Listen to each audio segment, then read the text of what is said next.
Hello.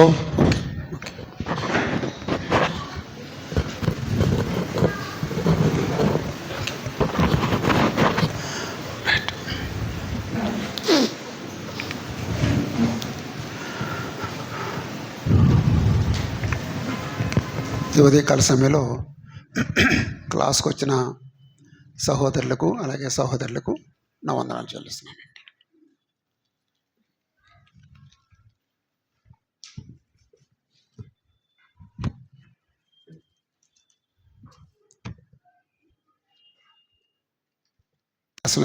మొదటి తెస్సలోనికయ 3వ అధ్యాయం 11, 12 వచనాలు చదువుదాం. మొదటి తెస్సలోనికయ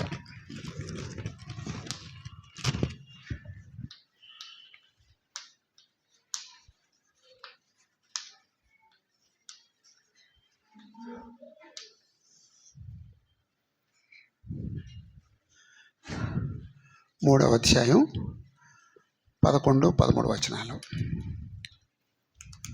మన తండ్రి అయిన దేవుడును మన ప్రభు అయిన యేసును మమ్మును నిరాటంకముగా మీ యొద్దకు తీసుకొని వచ్చునుగాక. మరియు మన ప్రభు అయిన యేసు తన పరిశుద్ధులందరితో వచ్చినప్పుడు మన తండ్రి అయిన దేవుని ఎదుట మీ హృదయములను పరిశుద్ధత విషయమై అనింద్యమైనవిగా ఆయన స్థిరపరచుటకై మేము మీ ఎడల ఎలాగూ ప్రేమలో అభివృద్ధి పొంది వర్ధిల్లుచున్నామో అలాగనే మీరును ఒకని ఎడల ఒకడును మనుషులందరి ఎడలను ప్రేమలో అభివృద్ధి పొంది వర్ధిల్లునట్లు ప్రభు దయచేయను గాక.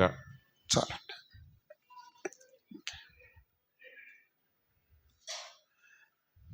మొదటి అధ్యాయంలోనేమో వారు సువార్తను ఎలాగ అంగీకరించారో తెలియజేశాడు. 2 అధ్యాయంలోనేమో పౌలు సువార్త ఎలా చేశాడో చెప్పాడు. 2 అధ్యాయంలో 2వ పేరాలోనేమో యూదయలో ఉన్న క్రైస్తవులు యూదుల చేత ఎలాగైతే హింసించబడుతున్నారో అలా మీరు కూడా మీ ప్రజల చేత హింసించబడుతున్నారు, అలాంటి హింసల్లో మీరు వాక్యం అంగీకరించారు అని చెప్పాడు. 3వ అధ్యాయంలో మీకు శ్రమలు ఉన్నాయి, ఆ శ్రమల్లో ఎవరైనా తప్పిపోతారేమో అని నాకు బాధ అయ్యి నేను ఒంటరిగా ఉన్నా పర్లేదు కానీ మీరు మాత్రం నష్టపోకూడదు అని చెప్పేసి తిమోతిని పంపించాను అన్నాడు.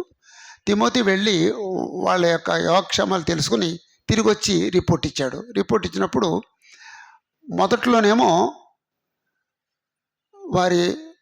వారి విశ్వాసం, ప్రేమ, నిరీక్షణ ఈ మూడిట్లో బాగున్నారు. అయితే తిమోతి తిరిగి వచ్చేటప్పటికి ఏదో ఒకటి మిస్ అయిందండి. నిరీక్షణ మిస్ అయిందండి. నిరీక్షణ ఎందుకు మిస్ అయింది? ఈ మధ్య కొంతమంది చనిపోయారు. అరే మనం యేసుప్రభు నమ్ముకున్నాం, చనిపోతున్నాం, ఇది చనిపోయిన తర్వాత ఏమవుతాం అని ఆ డౌట్ వచ్చిందండి. అంచేత నిరీక్షణ దెబ్బతిందండి. అంటే ఎంత స్పెసిఫిక్గా చెప్పాడంటే జనరల్గా బాగానే ఉన్నారు అంటలేదండి, బాగానే ఉన్నారు పర్లేదు అనలేదు. ఏ విషయంలో బాగున్నారు ఏ విషయంలో బాగాలేదో స్పష్టంగా చెప్పాడండి. అప్పుడు 4వ అధ్యాయంలో 13వ వచనం నుండి నిరీక్షణ లేని ఇతరుల వలె మీరు దుఃఖపడకుండా ఉండే నిమిత్తం నిద్రించున్న వారిని గురించి మీకు తెలియకుండా నాకు ఇష్టం లేదు అని చెప్పేసి అని చనిపోయిన వాళ్ళు ఏమవుతారు అది వివరించాడు అనమాట అండి. అది సందర్భం. 4వ అధ్యాయం 13వ వచనం నుండి 18వ వచనం వరకు సందర్భం అది. అయితే 11వ వచనం నుండి అంటే 3వ అధ్యాయం 11 నుండి 13 వరకు మనం అది ఆపేసామండి. ఎందుకంటే స్పెషల్గా చదువుదామని ఆపేసామండి. అక్కడ ఏమంటాడంటే మన తండ్రి అయిన దేవుడును మన ప్రభు అయిన యేసును మమ్మను నిరాటంకంగా మీ వద్దకు తీసుకుని వచ్చునుగాక అన్నాడు. ఇంతకుముందు ఏమన్నాడండి? 18వ వచనంలో 2:18 ఏమన్నాడండి? సాతాను మమ్మల్ని నేను చాలాసార్లు రావాలని ఉద్దేశించాను కానీ సాతాను మమ్మల్ని అభ్యంతరపరిచాడు, రానివ్వలేదు, ఆటంకపరిచాడు అన్నాడండి. అప్పుడేమో ఆటంకపరిచాడు, ఇప్పుడేమంటాడంటే మీ యొద్దకు తీసుకుని వచ్చునుగాక అన్నాడండి. ఇప్పుడు తీసుకొస్తాడు అంటే ఆటంకాలు తొలగిపోతాయి అన్నమాట. మమ్మల్ని తీసుకొస్తాడు అని చెప్పేసి అన్నాడు. తీసుకొస్తాడని చెప్పిన తర్వాత 12-13 వచనాల్లో యేసుప్రభు రెండోసారి వచ్చినప్పుడు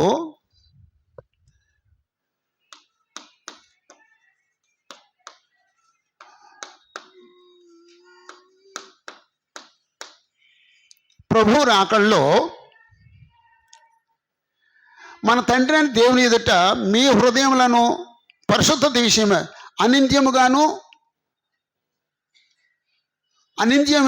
అనింద్యమైనవిగా ఆయన స్థిరపరచుటకై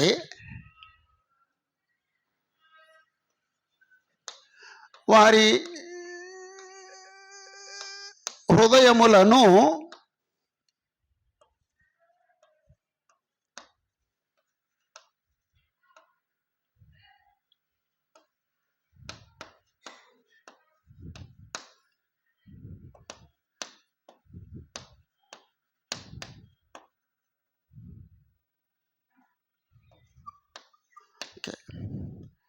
యేసుప్రభు రాకల్లో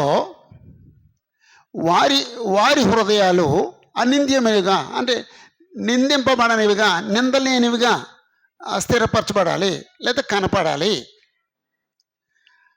ఆ కనబడటానికి అపోస్తలుడు పౌలు ఏం చేశాడంటే, మేము మీ ఎడల ఎలాగో ప్రేమలో అభివృద్ధి పొంది వర్ధిల్లుచున్నామో అలాగే మీరును ఒకని ఎడల ఒకడును మనుషులందరి ఎడలను ప్రేమలో అభివృద్ధి పొంది వర్ధిల్లినట్లు ప్రభు దయచేయునుగాక. అంటే వారు అనింద్యముగా ఉండాలి అని చెప్పేసి అంటే ప్రేమలో అభివృద్ధి పొంది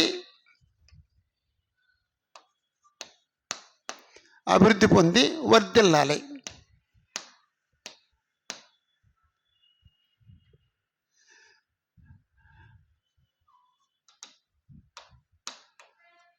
తెస్సలోనిక వారు ప్రేమలో అభివృద్ధి పొంది వర్ధిల్లాలి. వీరు ప్రేమలో అభివృద్ధి పొంది వర్ధిల్లాలని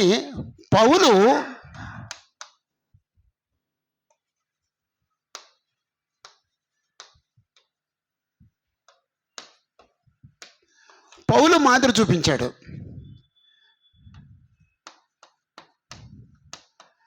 ప్రేమలో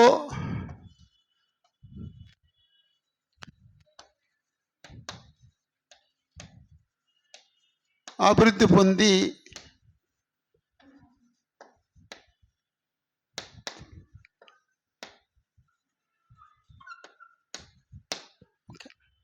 అలాగండి. మేము మీ ఎడల ఎలాగూ ప్రేమలో అభివృద్ధి పొంది వర్ధిల్లుచున్నామో పౌలు తెస్సలోనిక వారి పట్ల ఎలాగ ప్రేమలో అభివృద్ధి పొంది వర్ధిల్లుచున్నాడో అలాగే వారు కూడా ప్రేమలో అభివృద్ధి పొంది వర్ధిల్లేటట్టుగా దేవుడు చేయాలని, అలా చేస్తే యేసుప్రభు రెండో రాకడలో మీరు అనిందులుగా నిలబడతారని లేక స్థిరపరచాలని నేను కోరుకుంటున్నాను అన్నాడండి. అందుకే ప్రభు దయచేయునుగాక, ప్రేమలో అభివృద్ధి పొంది వర్ధిల్లినట్లుగా ప్రభు దయచేయునుగాక.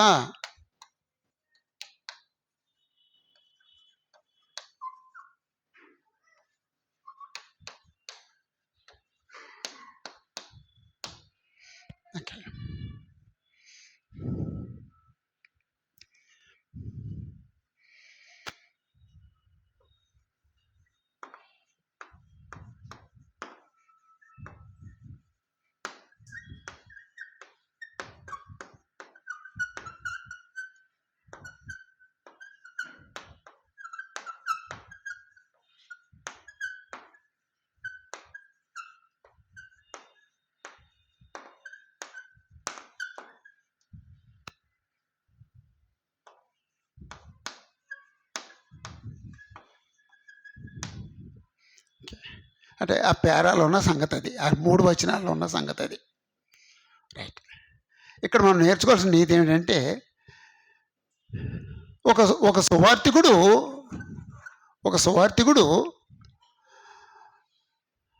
ఆయన పనిచేసిన సంఘ సభ్యులు యేసుప్రభు యొక్క రెండో రాకడలో వాళ్ళు ఎలాగ ఉండాలని కోరుకుంటున్నాడో ఆ జీవితాన్ని వాళ్ళకు ముందు చూపించాలండి. వాళ్ళు ఆ బోధకుడు లేకపోతే సువార్తికుడు చూపించిన మాదిరిని అనుసరించాలి.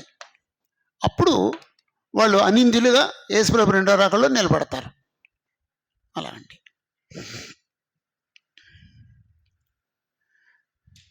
ఇప్పుడు మన పరిస్థితులు ఎలా ఉన్నాయంటే అవేమీ లేకుండా ఎవరి ఇష్టానుసారంగా బతుకుతున్నాం అంతేనండి. ఒకవేళ సువార్తికుడు ఆ మాదిరి చూపించిన అసలు పట్టించుకోరండి. నా పద్ధతి నాదే, నా మార్గం నాదే, అలాగండి. అది తప్పు. ఇక్కడ ఆ ఇద్దరి మధ్యన సమన్వయం కావాలి. ఆ బోధకుడేమో వాళ్ళకి మాదిరి చూపించాలి, సంఘ సభ్యులేమో ఆ మాదిరిలో నడవాలి. అప్పుడు అది ఏదైనా సాధ్యం అవుద్ది. మన తండ్రి అయిన దేవుడును మన ప్రభువైన యేసుక్రీస్తును మమ్మను నిరాటంకముగా మీ యొద్దకు తీసుకుని వచ్చిన గాక. ఇంతకుముందేమో ఆటంకపరిచాడు అన్నాడు, ఇప్పుడేమో తీసుకొచ్చిన గాక, తీసుకొస్తాడు అన్నాడు. మరియు మన ప్రభువైన యేసు తన పరిశుద్ధులందరితో వచ్చినప్పుడు యేసుప్రభు రెండో రాకడలో మన తండ్రి అయిన దేవుని ఎదుట మీ హృదయంలోనూ పరిశుద్ధత విషయమై అనింద్యముగా ఆయన స్థిరపరచుటకై మేము మీ ఎడల ఎలాగో ప్రేమలో అభివృద్ధి పొంది వర్ధిల్లుచున్నామో అలాగే మీరును ఒకరి ఎడల ఒకరు మనుషులందరి ఎడల మనుషులందరి ఎడల ప్రేమలో అభివృద్ధి పొంది వర్ధిల్లున్నట్లు ప్రభువు దయచేయునుగాక. చేత సువార్తికులు మాదిరి చూపించాలండి. సంఘ సభ్యులు ఆ మాదిరిని అనుసరించాలండి. అప్పుడు అనిందిలుగా ప్రభు యొక్క సన్నిధిలో నిలబడగలుగుతారు. ఒకవేళ ప్రేమలో అభివృద్ధి చెందలేదు, అప్పుడు పరిస్థితి ఏమిటండి? ప్రేమలో అభివృద్ధి చెందలేదు, అప్పటి పరిస్థితి ఏమిటి? ఎవరు చెప్తారండి? మీ ఈ లైన్లో ఉన్న వాళ్ళు ఏమని చెప్పండి. ఇప్పుడు తెస్సలోనికైలో సంఘం ఉంది. పౌలేమో ప్రేమలో వారి పట్ల ప్రేమలో అభివృద్ధి చెంది వర్ధిల్లాడు. వాళ్ళు కళ్ళారా చూశారు, వాళ్ళు ప్రేమలో అభివృద్ధి చెందలేదు. అప్పుడు పరిస్థితి ఏమిటండి? అమ్మా అంతేనండి. అమ్మా అదే అనింద్యులుగా నిలబడే అవకాశం లేదండి. మరి ఇంకో భయంకరమైన మాట చెప్పలేదా మరి ఎందుకో? ప్రకటన 2వ అధ్యాయం మొదటి 7 వచనాలు ఎఫెసీ సంఘం. తీయద్దండి. మొదటి ప్రేమను వదిలేసుకున్నారు. వదిలేస్తే ప్రతిఫలం ఏంటండి? ఆ సంఘాన్ని తీసేస్తాన్నాడండి. అంచేత ఇప్పుడు ఈయనేమో ప్రేమ చూపించాడు, ఈయన ప్రేమలో అభివృద్ధి పొందలేదు. అప్పుడు పరిస్థితి ఏమిటండి? అసలు ఆ సంఘం ఉండదండి.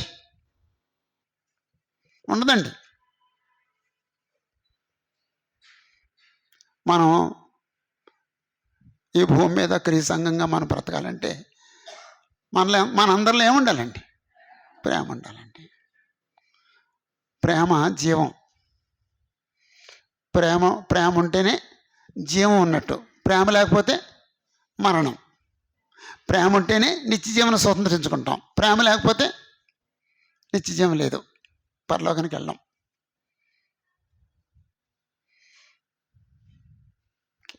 ఒకవేళ ప్రేమ లేదంటే ఆ ప్రేమ లేని స్థానంలో ఏముంటాయండి? ప్రేమ లేకపోతే ఏముంటాయండి? ద్వేషం ఉంటుందండి, అసూయ ఉంటుందండి, కలహాలు ఉంటాయండి, అన్నీ ఉంటాయండి.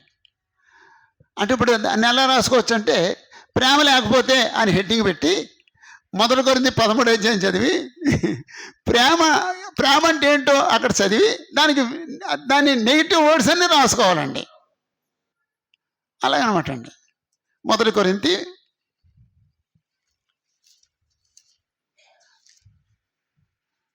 13వ అధ్యాయంలో 4వ వచనంలో ప్రేమ అంటే ఏంటో చెప్పాడండి. 14 మాటలు చెప్పాడండి. ఇప్పుడు ఏమి రాయాలో చెప్పండి. ప్రేమ దీర్ఘకాలం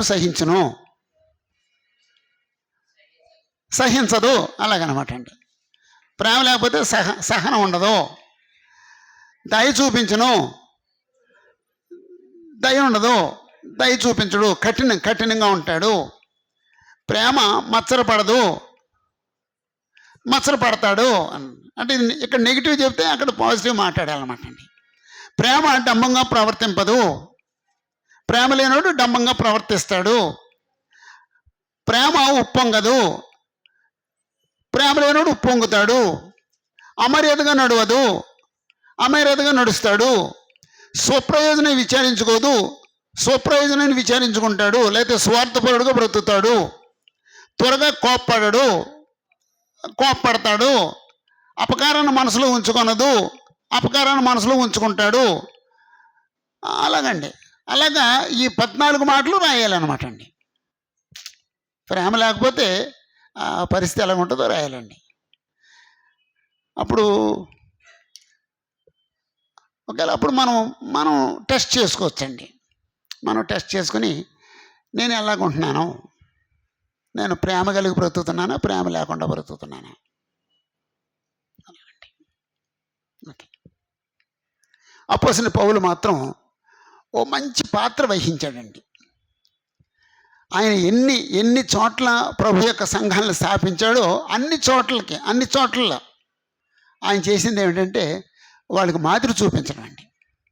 అందుకే ఆయన కన్వర్షన్ గురించి ఓ మాట చెప్పాడండి. మొదటి తిమోతి పత్రికలో,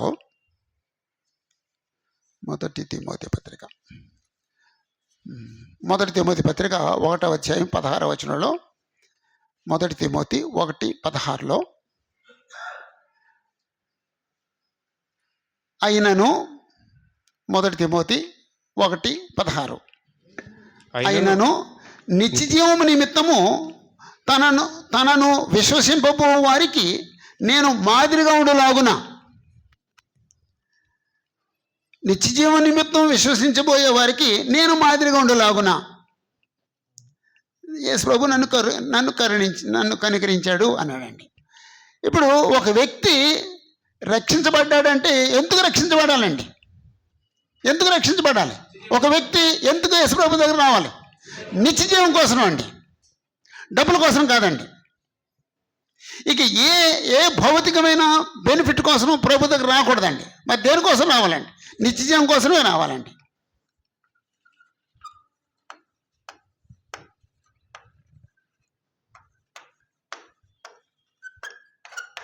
ఒక మనిషి నిత్యజీవం కోసం వస్తే అతను నిత్యజీవం పొందేటట్లుగా దేవుడు ఎవరిని ఏర్పాటు చేశాడండి?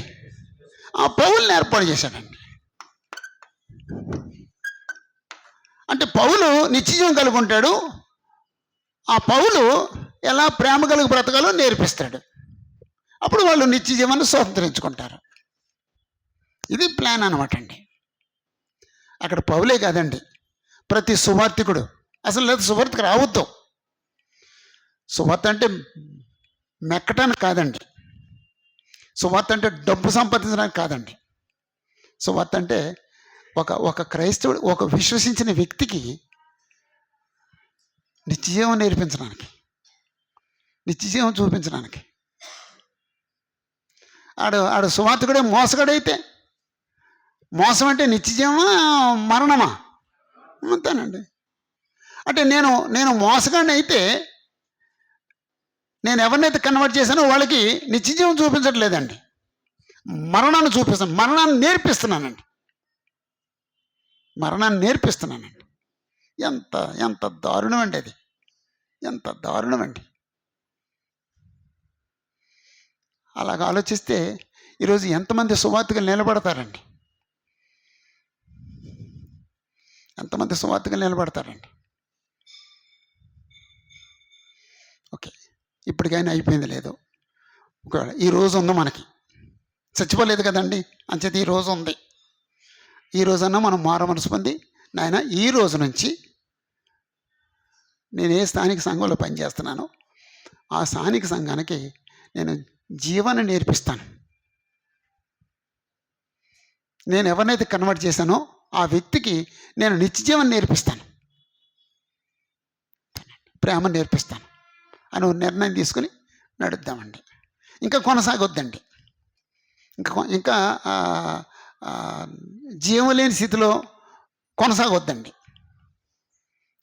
ఈవేళ అందుకే దేవుడు మనకి ఇచ్చాడు. అమ్మా, మార్పు చెందడానికి ఈరోజు మనకి ఇచ్చాడు దేవుడు. మార్పు చెందకుండా ముందుకెళ్ళొద్దు. ఓకే, అది ఈ పేర 4 అధ్యాయంలో 1వ వచనం నుండి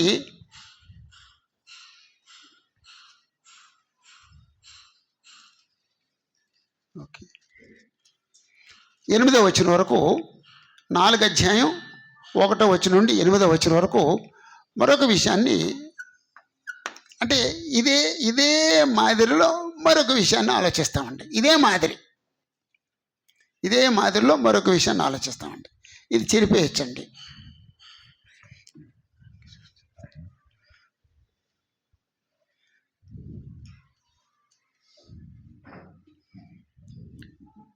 మెట్టుకు సహోదరులారా, మేము ప్రభు అయిన యేసు ద్వారా మీకు ఇచ్చిన ఆజ్ఞను మీరు ఎరుగుదురు.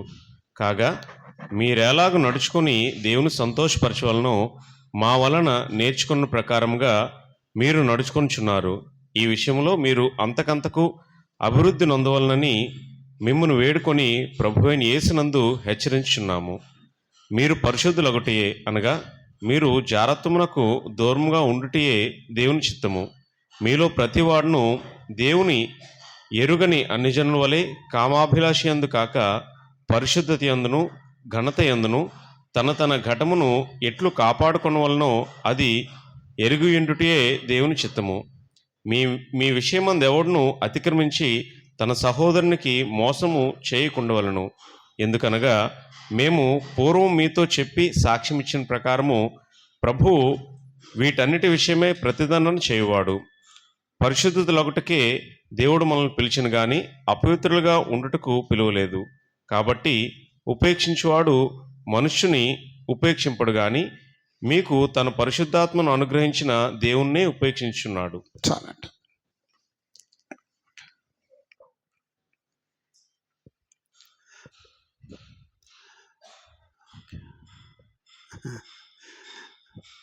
మెట్టుకు సహోదరులారా అన్నాడంటే, మెట్టుకునే మాట ఏమర్థం ఇస్తుందండి అమ్మా? మెట్టుకు సహోదరులారా, మెట్టుకునే పదం ఏమర్థం ఇస్తుందండి? చివరకు, ముగింపుకు అని. అంటే ఒక భావానికి సంబంధించి చివరికి వచ్చి మాట్లాడుతున్నాను అన్నాడు అనమాట అండి. మెట్టుకు సహోదరులారా, మేము ప్రభుని యేసు ద్వారా మీకు ఇచ్చిన ఆజ్ఞని మీరు ఎరుగుదురు. ఏదో ఒక ఆజ్ఞ ఇచ్చానన్నాడు. 1వ వచనంలో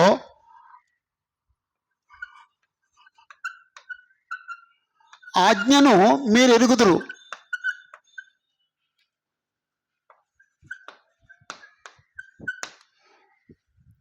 ఏమిటి ఆ ఆజ్ఞ? మీరు ఎలాగో దేవుణ్ణి సంతోషపరచాలో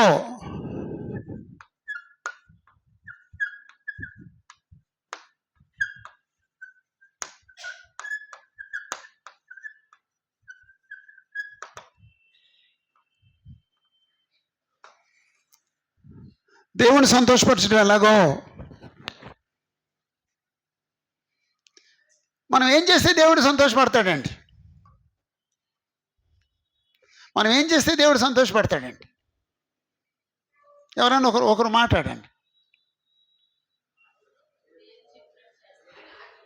అమ్మా. దేవుని చిత్తం జరిగిస్తే ఏంటండి? దేవుని చిత్తం ఏంటండి? ఆజ్ఞ పరిశుద్ధంగా బ్రతకడం అండి. పరిశుద్ధంగా బ్రతకడం అండి. ఆయనకి ఇష్టమైంది ఏదండి? పరిశుద్ధత. ఆయన పరిశుద్ధుడు. మనం పరిశుద్ధంగా బ్రతికితే ఆయన సంతోషిస్తాడండి. ఆయనలో పాపం లేదు. మనలో పాపం ఉంటే ఆయన సంతోషించడండి, ఆయన దుఃఖపడతాడండి. కాబట్టి దేవుడు సంతోషపరచడం ఎలాగో కాగా మీరు ఎలాగో నడుచుకొని దేవుని సంతోషపరచాలో మా వలన నేర్చుకునే ప్రకారము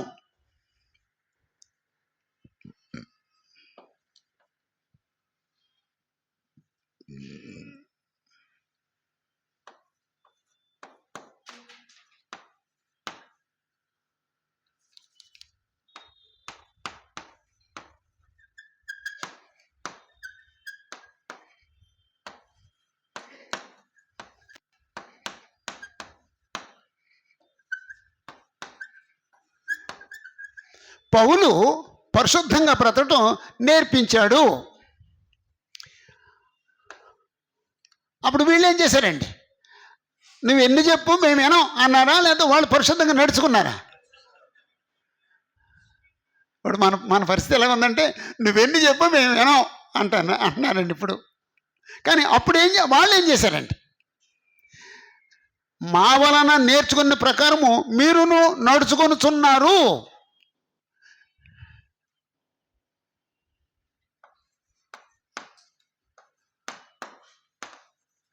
తెస్సలోనిక వారు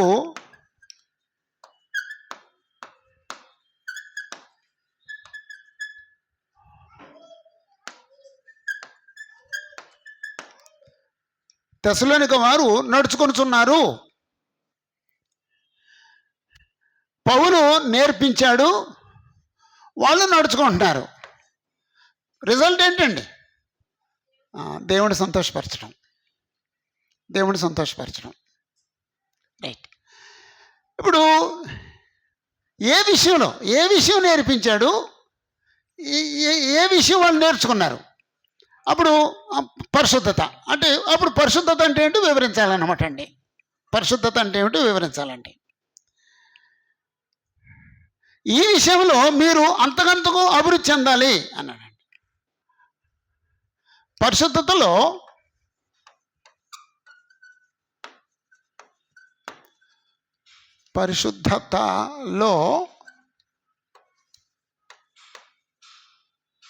అంతకంతకు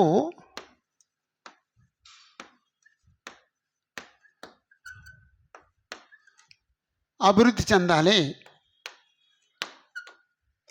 అంటే పరిశుద్ధత ఉంది, పరిశుద్ధత విడిచిపెట్టకూడదు, అలాగే ఉండకూడదు, స్టాగ్నెంట్గా ఉండకూడదు. మరి ఏం చేయాలి? అంతకంతకు అభివృద్ధి చెందాలి. ఇక్కడేమో ఇంతకుముందు ప్రేమలో అభివృద్ధి చెందాలన్నాడు, ఇప్పుడు పరిశుద్ధతలో అభివృద్ధి చెందాలంటున్నాడండి. అంతకంతకు అభివృద్ధి చెందాలంటున్నాడండి.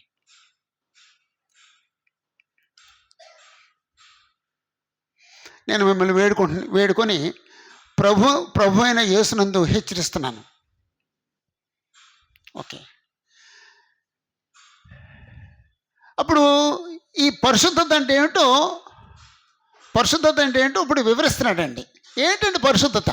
3వ వచనం ప్రకారంగా ఏంటి పరిశుద్ధత? జారత్వానికి దూరంగా ఉండటం. మీరు పరిశుద్ధులు ఒకటయే అనగా మీరు జారత్వమునకు దూరంగా ఉండుటయే దేవుని చిత్తము. జారత్వానికి దూరంగా ఉండటం.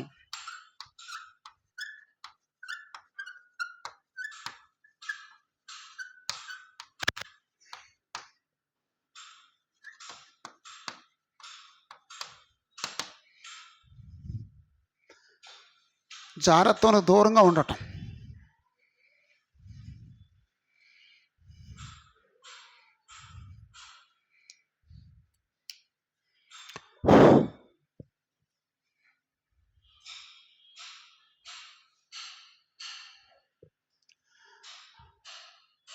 జారత్వానికి దూరంగా ఉండటం పరిశుద్ధత.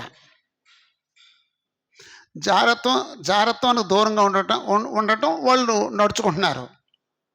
అంటే పౌలు ఏం చేశాడు అన్నమాట అండి? జారత్వానికి ఎలా దూరంగా ఉండాలో నేర్పించాడు. జారత్వానికి దూరంగా ఉంటే దేవుడు ఏం చేస్తాడండి? సంతోషిస్తాడండి. అలా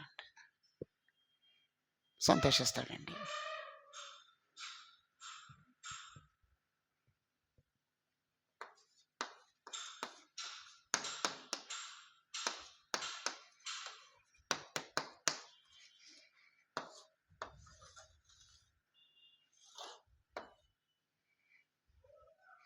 ఒక దేశం ఉంది. ఆ దేశం బాగా విచ్చలవిడిగా ఉంటుంది, బాగా ధనవంతమైన దేశం, విచ్చలవిడిగా ఉంటుందండి. ఆ దేశస్తులు ఎవరైనా క్రీస్తు యొక్క సంఘంలోకి వస్తే ఆ దేశస్తుల్లా బ్రతుకుతారా? ఆ దేశస్తుల్లా బ్రతుకుతారా? పరిశుద్ధంగా బ్రతుకుతారా?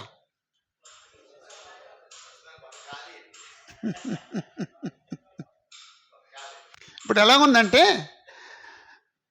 మా దేశ సంస్కృతి మేము మార్చుకోము, మేము ఇలాగే ఉంటాం, క్రీస్తు సంఘంలోకి వస్తాం. కుదరదండి, కుదరదండి. క్రీస్తు యొక్క సంఘం అంటే పరలోక సంస్కృతి కలిగింది. పరలోకంలో ఆ సంస్కృతి ఎలాగుంటుందో అలాగుంటుంది తప్ప ఈ క్రీస్తు సంఘం ఈ దేశాన్ని ఫాలో అవ్వదు. ఆ దేశమే క్రీస్తు యొక్క సంఘాన్ని ఫాలో అవ్వాలి. ఓ పట్టణం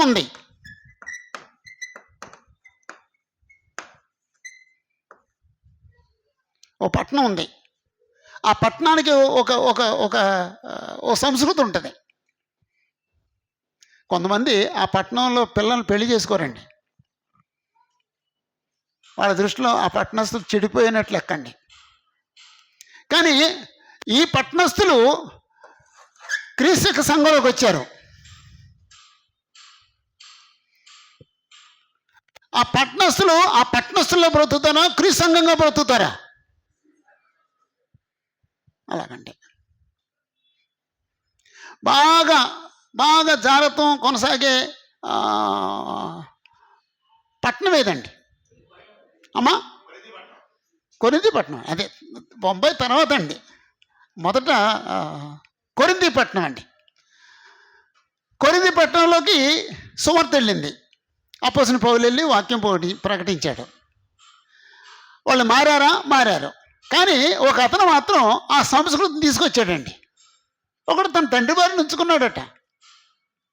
ఎక్కడదండి ఆ జీవన విధానం? ఎక్కడదండి? కొరింథీ సంస్కృతి అండి. వాడు క్రీస్తు సంఘంలోకి వచ్చాడు, కానీ కొరింథీ పట్టణాన్ని తీసుకొచ్చేసాడు. కొరింథీ పట్టణం తీసుకురాకూడదండి. ఇలా ఆలోచించండి. క్రీస్తు యొక్క సంఘాన్ని దేవుడు స్థాపించింది దేశాలను మార్చేయటానికి, పట్టణాలను మార్చేయటానికి, గ్రామాలను మార్చేయటానికి, కుటుంబాలను మార్చేయటానికి, ఒక వ్యక్తిని మార్చేయటానికి. అంతే తప్ప ఆ పట్టణాన్ని బట్టి, ఆ గ్రామాన్ని బట్టి, ఆ దేశాన్ని బట్టి, ఒక కుటుంబాన్ని బట్టి క్రీస్తు సంఘం మారిపోదండి. ఈరోజు క్రీస్తు సంఘాన్ని మార్చేయటానికి ట్రై చేస్తున్నామండి.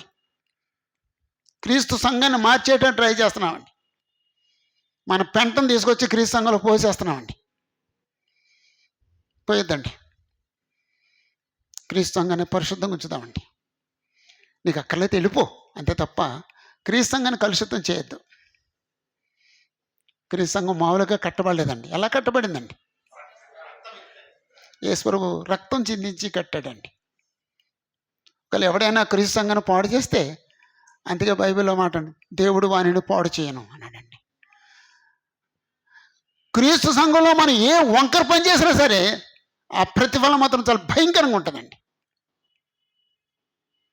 ఈరోజు చాలామంది ఆటలాడుతున్నారు క్రీస్తు సంఘంతో ఆటలాడుతున్నారండి. ఆ మాట 3:16-17 మాట మామూలు మాట కాదండి. దేవుడు వానిని పాడు చేయను. ఎవరన్నా ఒక మనిషితో పెట్టుకోవచ్చు, కానీ దేవుడితో పెట్టుకోకూడదండి. దేవుడితో పెట్టుకున్నవాడు ఎవడో ఉన్నాడు? మీకు తెలిసిన వాళ్ళు ఉన్నారండి ఎవరైనా? ఏమండి? ఏలీ కుమారులు ఎవరితో పెట్టుకున్నారండి? పాపం చేసిన ప్రతి వాడు దేవుడితోనే పెట్టుకున్నాడు. కానీ వాళ్ళ గురించి డైరెక్ట్గా ఉందండి. ఆ తండ్రి అన్నాడండి, నాయనా, ఎవరైనా ఒక మనుషుడితో సమస్య పెట్టుకుంటే దేవుడు పరిష్కరిస్తాడు, దేవుడితోనే పెట్టుకుంటే ఎవరు ఎవరు ఎవరు పరిష్కరిస్తారు? అది అది ఏలి కుమారులు చేసిన చిన్న విషయం కాదండి, దేవుడితోనే పెట్టుకున్నారండి. ఈరోజు మనలో ఎవరమైనా సరే క్రీస్తు యొక్క సంఘంలో ఉండి కోతి వేషాలు వేస్తే మనం దేవుడితో పెట్టుకున్నాం, జాగ్రత్త. మన ఏలూరు మీటింగ్లో ఆ చార్ట్ చూపించాలండి, అయితే నాకు అవ్వలేదండి. అది అది అది ఎక్స్ప్లెయిన్ చేయాలండి, టైము సరిపోలేదండి. ఇంకెప్పుడన్నా చెప్పుకుందామండి. ఇంకా ఇది అది అవ్వలేదండి, ఇంకా అది ఇంకెప్పుడన్నా చెప్పుకుందామండి. ఇంక ముందుకెళ్ళిపోదామండి. ఓకే, వీళ్ళు పరిశుద్ధంగా ఉంటే దేవుడు సంతోషపరుస్తారని పౌలు పరిశుద్ధతను నేర్పించాడు. ఏంటి పరిశుద్ధత అంటే ఏంటి? దేని గురించి పరిశుద్ధత అంటే? పరిశుద్ధత అంటే జాగ్రత్తను దూరంగా ఉండటం. జాగ్రత్తం అంటే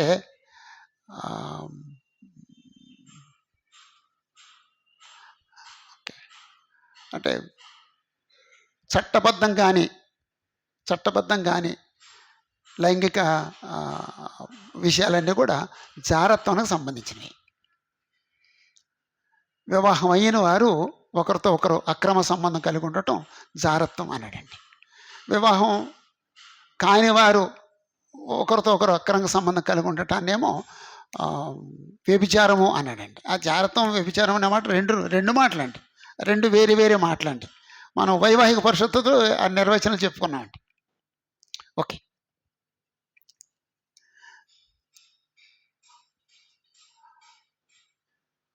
4వ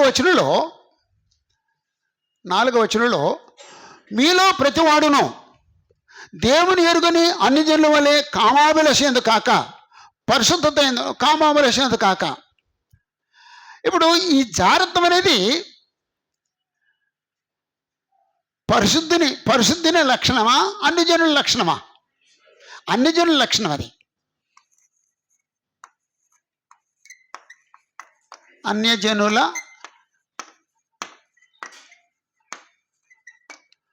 అన్యజనుల లక్షణం. అన్యజనుల లక్షణం ఎందుకు అనుకోవాలి? యూదుల్లో జాగ్రత్త ఉండదా? క్రిస్టియన్స్లో జాగ్రత్త ఉండదా? మరి అన్యులదని ఎందుకు అనుకోవాలి? యూదులకి వ్యభిచారం చేయకూడదు అనే ఆజ్ఞ ఉందండి. క్రిస్టియన్స్కి అపవిత్రమైన జీవితం వద్దు అనే ఆజ్ఞ ఉందండి. మోహము చూడకూడదు అనే ఆజ్ఞ ఉందండి. అన్యులకి ఉండదండి. ఇప్పుడు సబ్జెక్ట్ కాదు. అన్యుల్లో ఉండే ఏ పండగ అయినా సరే, ఏ ఆచారమైనా సరే, ఏ ఉత్సవమైనా సరే జాగ్రత్తవాన్ని ఎంకరేజ్ చేసేవే, అంతే. వాటి వివరానికి నేను వెళ్ళినప్పుడు అంతేనండి. క్రిస్టియానిటీకి సంబంధించి అసలు జాగ్రత్తకు సంబంధించిన సిమ్టమ్స్ ఏమీ ఉండవండి క్రిస్టియానిటీలో, ఏముండవండి. కానీ మనమే తీసుకొచ్చి పూలుతున్నామండి. పనికిమాలను వస్త్రదానం చేసే ప్రతి పనికిమాలినోడు పనికిమాలిది. అన్యుల్లో బ్రతకవలసిన బ్రతుకుతున్నారండి. వాళ్ళు క్రిస్టియన్స్కి తగిన వాళ్ళు కాదండి. వాళ్ళు క్రీస్తు సంఘంలో ఉండదగిన వాళ్ళు కాదండి. వాళ్ళు అన్యుల్లో ఉండవలసిన వాళ్ళు అండి, ఎక్కడ ఉండవలసిన వాళ్ళు అండి, లేకపోతే ఎక్కడ ఉండవలసిన వాళ్ళు కాండి, ఎక్కడ ఉండవలసిన వాళ్ళు కాదండి. బలాత్కారంగా వచ్చి క్రీస్తు యొక్క సంఘంలో నిలబడి నడుస్తున్నారండి. బలాత్కారంగా చొరబడ్డారండి వాళ్ళు. ఇక్కడ ఉండవలసిన వాళ్ళు కాదండి. అది అన్యులకు సంబంధించిందండి. అందుకే అక్కడ వివరంగా చెప్పాడండి. మీలో ప్రతివాడును దేవుని ఎరుగని అన్ని జనుల వలె కామాభిలషందు కాక పరిశుద్ధత యందును ఘనత యందును తన ఘటములను ఎట్లు కాపాడుకొనులో ఎరుగుటయే దేవుని చిత్తము. ఘటము అని చెప్పి శరీరం, మన శరీరాల్ని పరిశుద్ధంగాను ఘనంగాను కాపాడుకోవాలి అన్నాడండి. ఒకవేళ జాగ్రత్తలు కొనసాగితే ఆ శరీరం పరిశుద్ధతలో కొనసాగట్లేదు, ఘనతలో కొనసాగట్లేదు. అందుకే మొదటి కొరింథీ 6వ అధ్యాయంలో మనిషి చేసే పాపాలన్నీ కూడా శరీరానికి వెలుపల జరుగుతున్నాయి. జాగ్రత్త చేసేవాడు తన సొంత శరీరానికి హానికరంగా పాపం చేస్తున్నాడు అన్నాడండి. మొదటి కొరింథీ 6వ అధ్యాయంలో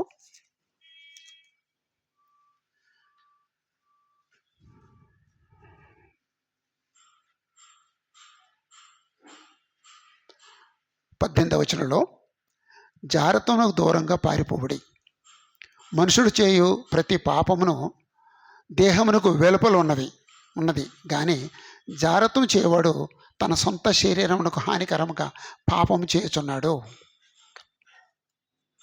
సొంత శరీరానికి హానికరంగా పాపం చేస్తున్నాడు. ఓకే, 5వ వచనంలో 5వ వచనం అయిపోయింది. 6వ వచనంలో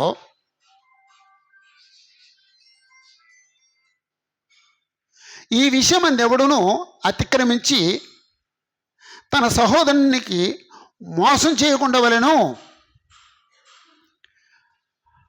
ఓకే, ఈ సందర్భంలో ఒక సహోదరుడు వచ్చి మోసం చేస్తాడు అన్నాడు. ఎలా మోసం చేస్తాడండి? ఎవరైనా మాట్లాడండి, ఎలా మోసం చేస్తాడండి? పొగిడి. ఓకే, ఎలా మోసం చేస్తాడండి?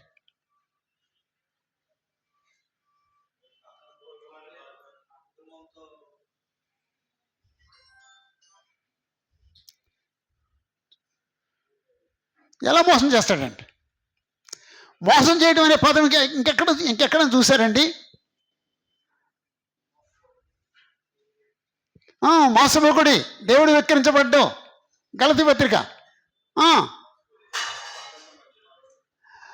ఇంచుమించు ప్రతి పత్రికలోనూ మోసపోకుడి అనే మాట ఉంటుందండి. అంటే ప్రతి చోట దేవుని యొక్క వాక్యం అమలుపరచబడకుండా ఉండటానికి మోసం చేసే వాళ్ళు ఉంటారన్నమాట అండి. ఇక్కడేమైనా మోసం చేస్తాడండి. అలాగే చెప్తాడు పిచ్చోళ్ళు. నిలబడి ప్రసంగం ఇచ్చాం కాబట్టి చెప్పాడు. ఎక్కడ ఎవడుంటాడు, ఎవడు చూపించమన్నాడు అంటాడండి. అంటే వాడిని ఎంకరేజ్ చేయడానికండి. అప్పుడు విన్నవాడేమనాలండి, ఇంకెప్పుడు ఇలా మాట్లాడను నాతో. ఆ బ్రదరు కల్లా అక్కడ నిలబడి వాక్యం చెప్పినా ఆయన చెప్పింది బైబిలు. దేవుడు జాగ్రత్తలో ఇరుక్కోవద్దని దేవుడు నాకు చెప్పాడు, ఇంకెప్పుడు అలా చెప్పకు అని వాడితో సహవాసాన్ని కట్ చేసుకోవాలండి. మనకు అది ఇష్టం. అలా బ్రదరు నేను అదే అనుకున్నాను, ఆయన గట్టిగా చెబుతుంటే నేను అదే అనుకున్నాను, కానీ అక్కడ మాట్లాడటం లేక నేను మాట్లాడలేదు. ఆడు పనికి మళ్ళీ అన్నాడు. ప్రతి చోట ప్రతి అంశంలోనూ మోసగాళ్ళు ఉంటారండి, బలహీనపరిచేవాళ్ళు ఉంటారండి.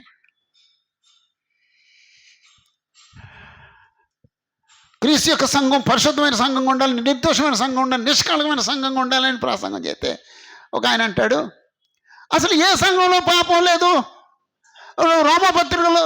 రోమాలో ఉన్న క్రీస్తు సంఘంలో పాపం లేదా? కొరింథీ పట్టణంలో ఉన్న క్రీస్తు సంఘంలో పాపం లేదా? ఎఫెసీలో ఉన్న సంఘంలో పాపం లేదా? అదేది కొలసీలో ఉన్న సంఘంలో పాపం లేదా? ఏ సంఘంలో లేదు అన్నాడు ఒక ఆయన. అప్పుడు సమాధానం ఏంటండి? ఉంది. అలాగే కలిగి ఉండండి అన్నాడా? విడిచిపెట్టేయమన్నాడండి. కొరింథీ పట్టణంలో ఎవడో పాపలు ఉన్నాడంటే ఏం చేయమన్నాడండి? వెలివేసేయమన్నాడండి.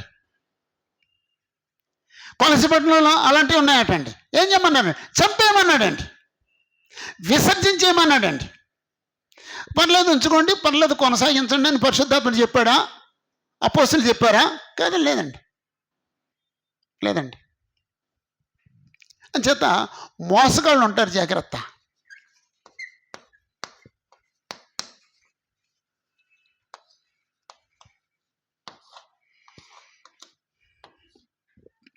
ఈ మోసగాళ్ళ గురించి ఎప్పుడన్నా ఒకసారి వాళ్ళ గురించి ఆలోచిద్దామండి. ఏ అంశాన్ని గురించి వాళ్ళు ఎలా మోసం చేస్తున్నారు, ఏ అంశాన్ని గురించి ఎలా మోసం చేస్తున్నారు ఆ విషయాన్ని ఇప్పుడన్నా ఒకసారి ఆలోచిద్దామండి. ఇప్పుడు వెళ్ళిపోదామండి. ఇప్పుడు ఏమంటాడు అనమాట వచ్చి, ఎలా కుదురుద్ది, మనకి ఓ దేశం ఉంది, మనకి ఓ ప్రాంతం ఉంది, మనకి మన సాంప్రదాయాలు ఉన్నాయి, మనకి మన పద్ధతులు ఉన్నాయి, మనకి మన శరీరం ఉంది, మనకి సహజ కోరికలు ఉన్నాయి. ఎలా సాధ్యం అవుద్ది, వాళ్ళు అలాగే చెప్తారు, ఎక్కడైపోతారేంటి, అసలు ఎవడన్నా చూపించమని అంటాడండి. ఈ మధ్య ఇది ఒకటి ఎక్కువైందండి, నాకు చూపించమన్నా. ఎందుకు లేరు? కోట్ల మంది ఉన్నారు పరిశుద్ధంగా బ్రతికే వాళ్ళు. నేను ఒక ఆయన్ని అడిగానండి, అమెరికాలో అందరూ తాగుతారంట కదండి. లేదు, అమెరికాలో అందరూ తాగరు.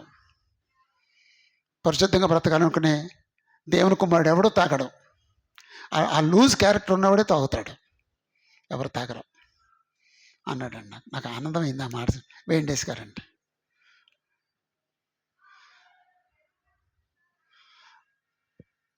అమెరికాలో ఎక్కువ కాలం కాపురం చేయరటండి. కానీ వేండేస్ గారు భార్య అనేదండి, నేను మీ దేశం వచ్చిన తర్వాత మీ దేశస్తులను అయిపోయాను నేను అందండి. ఇండియన్ లేడీని అయిపోయాను. అలాగండి. అంచేత ఆ దేశ సంస్కృతి వేరు, క్రీస్తు సంఘ సంస్కృతి వేరు. మొత్తం మనిషి కంప్లీట్గా మారిపోవాలండి. ఆ దేశ సంస్కృతి తీసుకొచ్చి క్రీస్తు సంఘంలో పొలంకూడదండి. ఓకే, ఈ విషయం అంది ఎవడనో అతిక్రమించి తన సహోదరునికి మోసం చేయకుండా వలెను. ఎందుకనగా మేము పూర్వం మీతో చెప్పి సాక్ష్యం ఇచ్చిన ప్రకారము ప్రభువు వీటన్నిటి విషయం ప్రతిదండన చేయవాడు. ఒకవేళ ఈ జాగ్రత్తమే కొనసాగితే దేవుడు ఏం చేస్తాడటండి, ప్రతిదండన చేస్తాడు.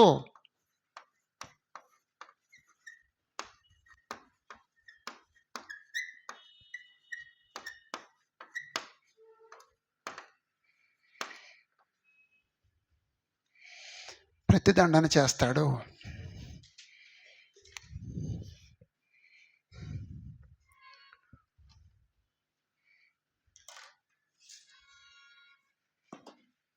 ప్రకటన గ్రంథంలో 2వ అధ్యాయంలో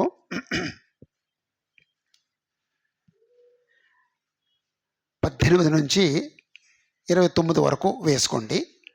18 నుండి 29 వరకు వేసుకోండి. అది ఏ సంఘం అండి? తుయతైరలో సంఘం. అక్కడ ఆ సంఘం మీద నేరం మోపుతూ 20వ వచనంలో, అయినను నీ మీద తప్పు ఒకటి నేను మోపవలసి ఉన్నది. ఏంట తప్పు? ఏమనగా తాను ప్రవక్త్రినని చెప్పుకొనుచున్న యెజబెలును స్త్రీని నీ ఉండనిచ్చుచున్నావు. అంటే తుయతైరోలో ఉన్న సంఘమా, తుయతైరోలో ఉన్న క్రీస్తు యొక్క సంఘమా, నువ్వు యెజబెలు అనే స్త్రీని సంఘంలో ఉండనిచ్చావు. ఏం చేస్తుంది యెజబెలు? ఏం చేస్తుంది? జారత్వం చేయుటకును, విగ్రహములకు బలిచ్చిన వాటిని తినుటకును, అది నా దాసులకు బోధించుచు వారిని మోసపరుచుతున్నది. క్రీస్తు సంఘాన్ని మోసం చేస్తుందటండి. ఒక స్త్రీ ఇన్ఫ్లుయెన్స్ చేస్తుందటండి. ఏమంటుందండి? జాగ్రత్తం చేయొచ్చు, విగ్రహాలకు బలి అర్పించిన వాడు తినొచ్చు. యెహోవాకి 2 అసహ్యం అండి. ఆ 2 చేయొచ్చు అని బోధ చేస్తుందండి. ఒకసారి ఒక ఆయన అన్నాడండి, అంకుల్ గారండి, ఆవిడ యెజబెలు అండి అంకులు అన్నాడండి. అంటే క్రీస్తు సంఘాల్లో యెజబెలు ఉన్నారనమాట అండి. తన భర్తని తప్పు మార్గంలో నడిపించే ప్రతి స్త్రీ యెజబెలు. జాగ్రత్త అండి. ఆ బిరుదు దయచేసి ఎవరు పొందకూడదండి. ఎవరండి యెజబెలు? ఆహాబు భార్య. ఏం చేసిందండి యెజబెలు వచ్చి? అక్కడ స్టోరీలో ఏం చేసిందండి? సర్వనాశనం చేసిపాడు. ఆడే చెడ్డోడు అని సర్వనాశనం చేసి పాడేసిందండి. అమ్మా, సర్వనాశనం చేసి పాడేసిందండి. అలాంటి స్త్రీ క్రీస్తు యొక్క సంఘంలో, తూయితేరులో ఉన్న క్రీస్తు సంఘంలో ఉందటండి. కొన్నిసార్లు స్త్రీలు అలాగుంటే భర్త చెప్పాలండి, ఇది ఇది క్రీస్తు సంఘానికి తగిన ప్రవర్తన కాదు, ప్లీజ్ నువ్వు మార్చుకో. గల భర్త అలాగుంటే భార్య చెప్పాలండి, ఏమండి ఇది క్రీస్తు సంఘానికి తగిన ప్రవర్తన కాదండి అనాలండి. ఈ భార్య ఆ భర్త ప్రవర్తనకి కాస్త పాలు పోసి పెంచుద్దండి. ఎందుకంటే నువ్వు నేను కలిసి నాశనం అయిపోదాం అని చెప్పేసి. ఆ భర్త కొంతమంది భర్తలు భార్యను మేగుతారండి, ఎందుకంటే ఇద్దరు కలిసి సర్వనాశనం అయిపోవటానికండి. పురుషుడు భార్యకి చెప్పాలండి, ఇది వద్దు అని. అలా చెప్పలేకపోతే వాడికి ఒక పేరు పెట్టానండి నేను, మోగొక్క. మోకొక్క అంటే మరుగానే ఉంటుంది అంటదండి, అందండి. అది మోగదే. తన కూతురుతో చెప్పని ప్రతి తండ్రి మోగొక్క, తన భార్యతో చెప్పని ప్రతి పురుషుడు మోగొక్క. నేను మోగొక్కను కాదు, నేను ఎక్కడైనా మురుగుతాను.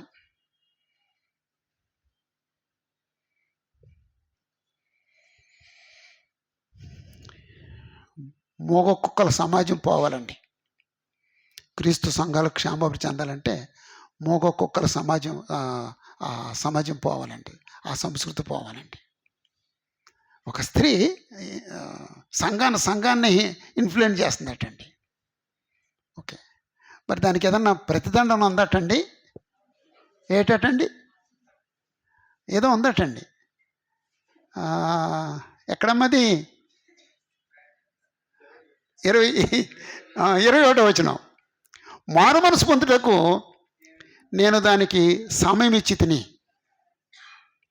కానీ అది తన జారత్వమును విడిచిపెట్టి మారు మనసు పొందనలదు. అంటే అలాంటి మనిషికి కూడా దేవుడు, అదండి దేవుడు గొప్పతనం, అలాంటి మనిషికి కూడా మారు మనసు పొందడానికి అవకాశం ఇస్తాడటండి. ఓకే, దేవుడు గుణం అది. 22, ఇదిగో నేను దానిని మంచం పట్టించి,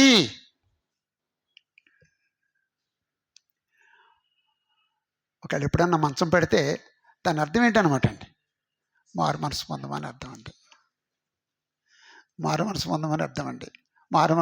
మంచం పెట్టినప్పుడు కూ కూ కూ కూ కూ అని ఏడ్చి అది కొంచెం బాగుపడిన తర్వాత మామూలు అయిపోతామండి. మంచం పడినప్పుడు చాలా వాగ్దానాలు చేస్తాడు దేవుడికి, నేను ఇలా చేస్తాను, నేను ఇలా మారిపోతాను, నేను ఇలా సేవ చేస్తాను, ఇలా చేస్తానని చాలా చాలా ప్రమాణాలు చేస్తామండి దేవుడితో. బాగుపడిన తర్వాత మొత్తం అన్నీ మర్చిపోతామండి. మనందరి జీవితంలో జరిగింది కదండి అది.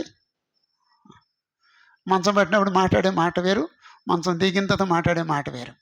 నేను మంచం పెట్టిస్తాను అన్నట్టు అంటే మంచం పెట్టామంటే దాని అర్థం మారు మనసు పొందమని చెప్తున్నాడు అనమాట అండి దేవుడు. అది పెద్ద సబ్జెక్ట్, బైబిల్ అంతట్లో ఉందండి ఆ సబ్జెక్ట్. అది పెద్ద సబ్జెక్ట్ అండి. తర్వాత 2వ మాట అండి, దానితో కూడా వ్యభిచరించే వారు దాని క్రియల విషయమై మారు మనసు పొందితేనే కానీ వారిని బహుశ్రమలు పాలు చేస్తాను. 2వది ఏమిటండి? ఎక్కువ శ్రమలు వస్తాయటండి. శ్రమలు వచ్చినట్టు అర్థం ఏంటండి? మారు మనసు పొందు అని అర్థం అండి. ఓకే, 3, దాని పిల్లలను నిశ్చయముగా చంపేదను.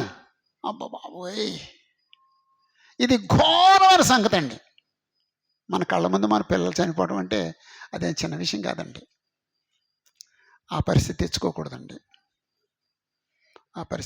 తెచ్చుకోకూడదండి. నాయన నా పిల్లల్ని కాపాడు. ప్రతి తండ్రి ప్రతి తల్లి ఆ ప్రార్థన చేస్తారు కదండి. దానికి ముందు ఏం చేయాలండి? పాపం మానేయాలండి. పాపం మానేసి తండ్రి నా పిల్లల్ని కాపాడు అనాలండి. అయినా సరే మనందరం ఎంత భయంకరంగా జీవిస్తున్నా సరే దేవుడు మన పట్ల అతి దీర్ఘశాంతం కనపరుస్తున్నాడండి. ఎప్పుడన్నా ఆలోచించండి, అసలు మనం ఈ భూమి మీద బ్రతకడానికి అర్హులమేనండి? అసలు మనం అనుభవిస్తున్న ఈ మేళ్ళను అనుభవించడానికి మనం అర్హులమేనండి? కాదండి. కేవలం ఆయన కృపచేతే అనుగ్రహిస్తున్నాడండి. అంచేత అది ప్రార్థన చేయాలండి. నాకు మారు మనసు దయచేయి, నాకు మారు మనసు దయచేయి, నిన్ను సంతోషపరిచేటట్టుగా, నిన్ను సంతోషపరిచే మనసు నాకు దయచేయి, నీ ప్రతిదండనకు నేను లోను కాకుండా ఉండటానికి నాకు సహాయం చేయి, నా బిడ్డలను కాపాడు. అది ప్రార్థన ఉండాలండి. నన్ను మంచం పట్టించొద్దు, ఒకవేళ మంచం పట్టిస్తే నాకు బుద్ధి వచ్చేటట్టుగా చేయి, నాకు మారు మనసు వచ్చేటట్టుగా చేయి, నాకు శ్రమలు కలుగు చేస్తే నాకు మారు మనసు వచ్చినట్టు కలుగు చేయి, నాకు మారు మనసు కలుగు చేయి. అదండి అదండి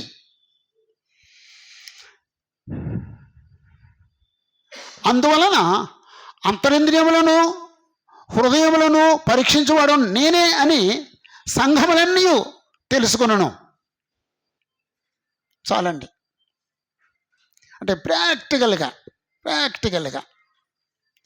క్రీస్తు యొక్క సంఘంలోనే ప్రవేశించి జాగ్రత్తని ఎంకరేజ్ చేస్తున్న వాళ్ళకి దేవుడు ఎలాంటి ప్రతిదండన ఇస్తాడో మంచి ఉదాహరణ అండి ఆ వచనాలు. ఓకే, 7వ వచనం, 1 తెస్సలోనికయ 4:7. పరిశుద్ధులొకటికి దేవుడు మనల్ని పిలిచిన కానీ అపవిత్రులుగా ఉండటకు పిలవలేదు, పరిశుద్ధులు కొంటకి దేవుడు పిలిచాడు.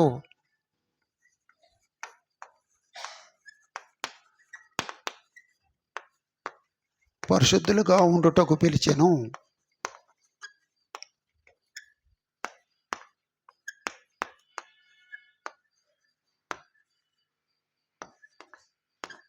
కానీ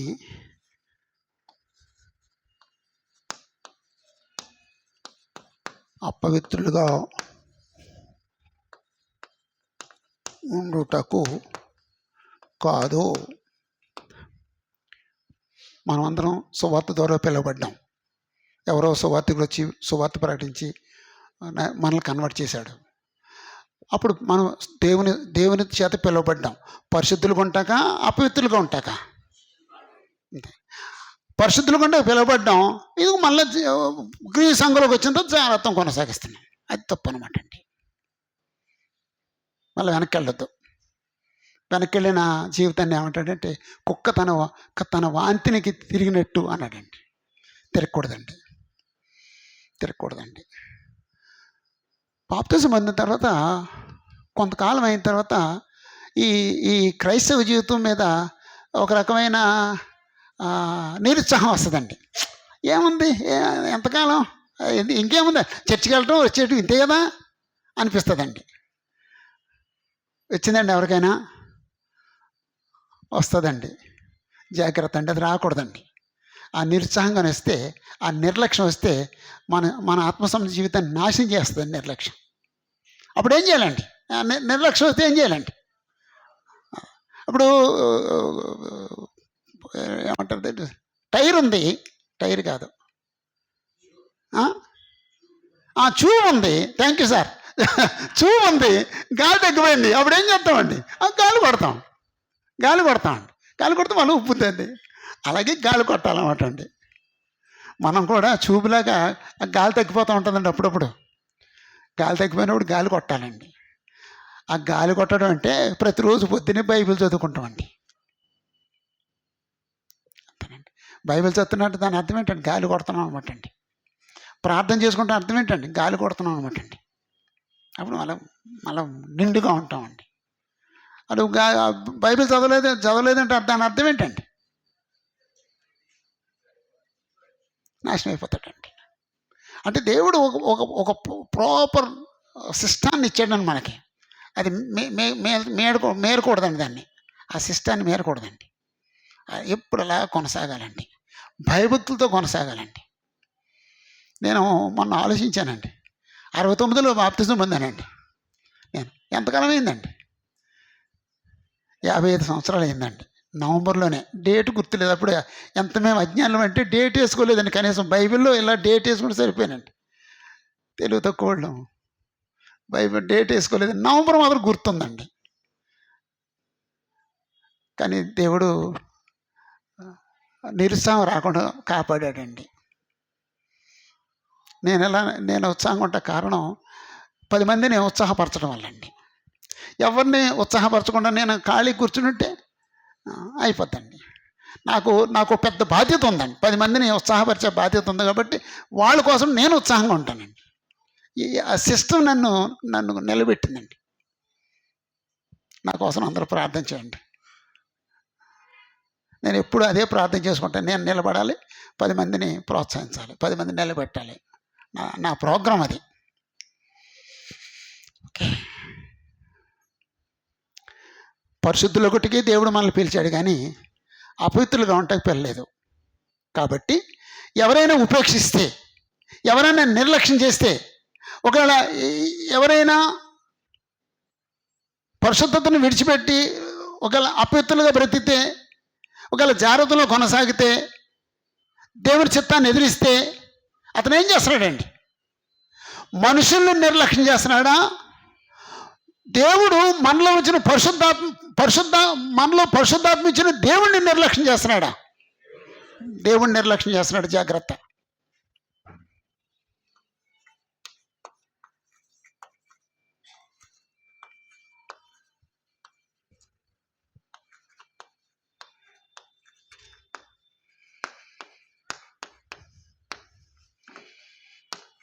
ఓకే. ఒకసారి ఇక్కడ నియమం ఏమిటంటే, మీరు పరిశుద్ధంగా నడుచుకోవాలని నేను పరిశుద్ధంగా బ్రతకడం ఎలాగో నేర్పించాను. అలా బ్రతికితే దేవుడు సంతోషిస్తాడు, అలా బ్రతకపోతే దేవుడు దుఃఖపడతాడు. అంచేత ఈ పరిశుద్ధత అంతకంతకు అభివృద్ధి చెందాలి. అప్పుడు దేవుడు అంతకంతకు సంతోషిస్తాడు. అదే నేను మీకు నేర్పించాను. జాగ్రత్తను దూరంగా ఉండండి. జాగ్రత్తలో కొనసాగితే దేవుడు సంతోషించడు. పరిశుద్ధంగా బ్రతికితే దేవుడు సంతోషిస్తాడు. జాగ్రత్తలో కొనసాగేటట్టుగా నేను మీకు బోధించలేదు, మాదిరి చూపించలేదు. అన్ని జనుల్లో నడుచుకుంటం ఎలాగో నేను నేర్పలేదు మీకు. అన్ని జనుల జీవితం వల్ల దేవుడు దుఃఖపడతాడు. పరిశుద్ధులు కొంటే దేవుడు పిలిచాడు, అపవిత్రులు కొంటే దేవుడు పిలలేదు. పరిశుద్ధంగా ఉంటే దేవుడు సంతోషిస్తాడు, అపవిత్రులు ఉంటే దేవుడు సంతోషించడు. ఒకవేళ ఎవరైనా ఈ విషయంలో, ఈ బోధ విషయంలో దేవుడిని నిర్లక్ష్యం చేస్తే, మనిషిని నిర్లక్ష్యం చేయలేదు, మనలో పరిశుద్ధాత్మ పెట్టిన దేవుడిని నిర్లక్ష్యం చేస్తున్నాడు. జాగ్రత్త అని చెప్పి ఈ పేరాన్ని ముగించాడండి. ఒకవేళ మనం బాప్తిజం ముందు ఎన్ని అపవిత్రతలు మనలో ఉన్నాయో మనకు తెలుసు. అవన్నీ విడిచిపెట్టి ప్రభువులోకి వచ్చాం. ప్రభువులోకి వచ్చిన తర్వాత అవి మన తొంగి చూస్తూ ఉంటాయి. ఎవరైనా ఆత్మ సంబంధమైన జీవితాన్ని నిర్లక్ష్యం చేస్తే అక్కడ ఒక భయంకరమైన విషయం యేసుప్రభు చెప్పారండి. సాతాను అటండి మన బాప్తిజం పొందినప్పుడు మనల్ని విడిచిపెట్టి వెళ్ళిపోతాడు. విడిచిపెట్టి వెళ్ళిపోయిన తర్వాత అతను కూడా ఖాళీగా ఉండి తిరుగుతాడటండి. తిరుగుతూ ఓసారి నేను విడిచిపెట్టిన వచ్చినట్టు ఎలా ఉన్నాడో చూద్దామని వస్తాడటండి మరలా. అప్పుడు ఒక వ్యక్తి ప్రభు యొక్క సంఘంలో, క్రీస్తు సంఘంలో ఇమిడిపోయి అతను పని చేసుకుంటుంటే పర్లేదు. అతను కొంచెం ఖాళీగా ఉన్నాడు అనుకోండి, వీడు పర్లేదు ఖాళీగా ఉన్నాడు, మనం వీళ్ళు ఇక్కడ నివాసం చేయొచ్చు అనుకుని వెళ్ళి మరి చెడ్డమైన 7 దెయ్యాలు తీసుకొస్తాడట. ఆ 7 + 7 8 ఎనమండుగురు ఉంటారటండి. అప్పుడు అంతకుముందు ఒక్క దెయ్యమే, ఇప్పుడు ఎనమండుగురు వస్తారటండి. అప్పుడు పరిస్థితి ఎలా ఉంటుందండి? అంచేత క్రీస్తులోకి వచ్చిన తర్వాత ఆత్మ సంబంధ జీవితాన్ని నిర్లక్ష్యం చేస్తే 8 దెయ్యాలు వచ్చే ప్రమాదం ఉంది. 8 దెయ్యాలు వచ్చే ప్రమాదం ఉంది. అది ఎవరో కట్టుకథ చెప్పిన మాట, ఎవరో చెప్పిన కట్టుకథ కాదు, యేసు ప్రభు చెప్పిన మాట అండి. మరి చెడ్డమైన 7 దెయ్యాలను తీసుకొచ్చి కాపురం అంటాడటండి. ఆ మొదటి స్థితి కంటే ఈ కడపటి స్థితి భయంకరంగా ఉంటుంది అన్నాడండి యేసు ప్రభే. ఓకే, ఈ పేరకి ఏం పేరు పెట్టుకుందామండి? ఏమని హెచ్చరించాడండి? పరిశుద్ధత గురించి.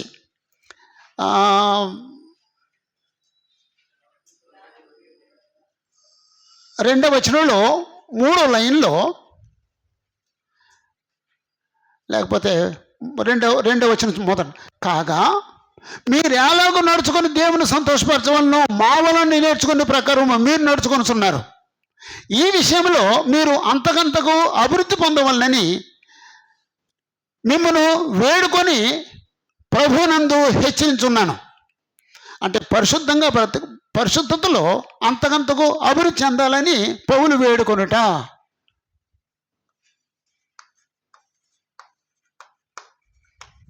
పరిశుద్ధతలో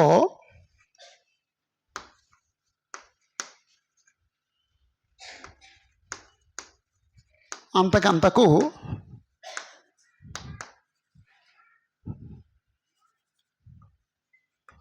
అభివృద్ధి చెందాలని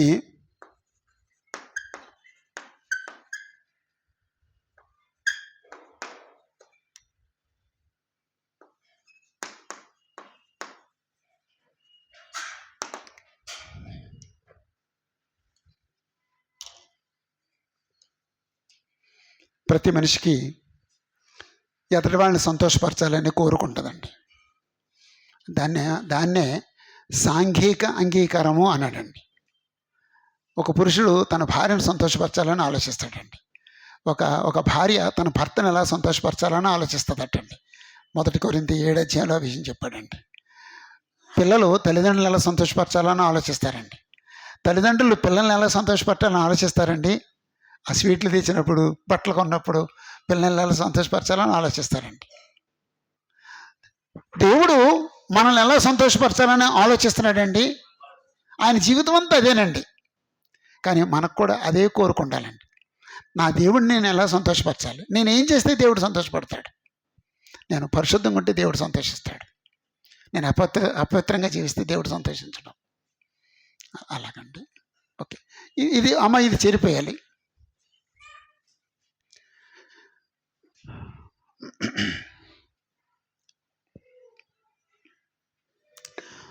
తొమ్మిది 12 వచనాలు.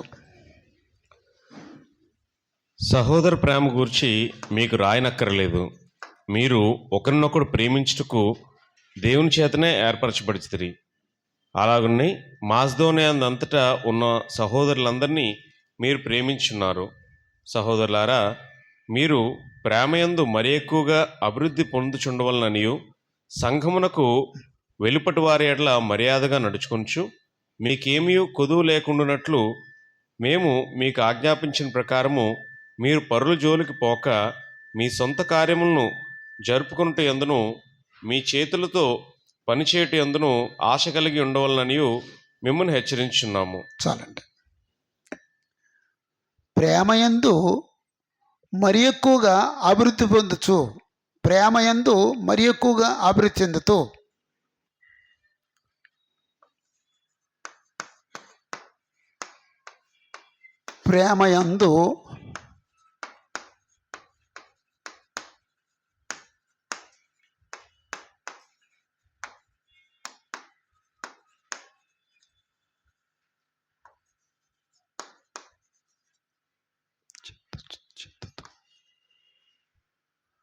ప్రేమయందు మరి ఎక్కువగా అభివృద్ధి చెందుతూ సంఘమునకు వెలుపలి వారి ఎడల మర్యాదగా నడుచుకోవాలని అపొస్తలుడైన పౌలు వేడుకుంటున్నాడు, లేకపోతే హెచ్చరిస్తున్నాడు.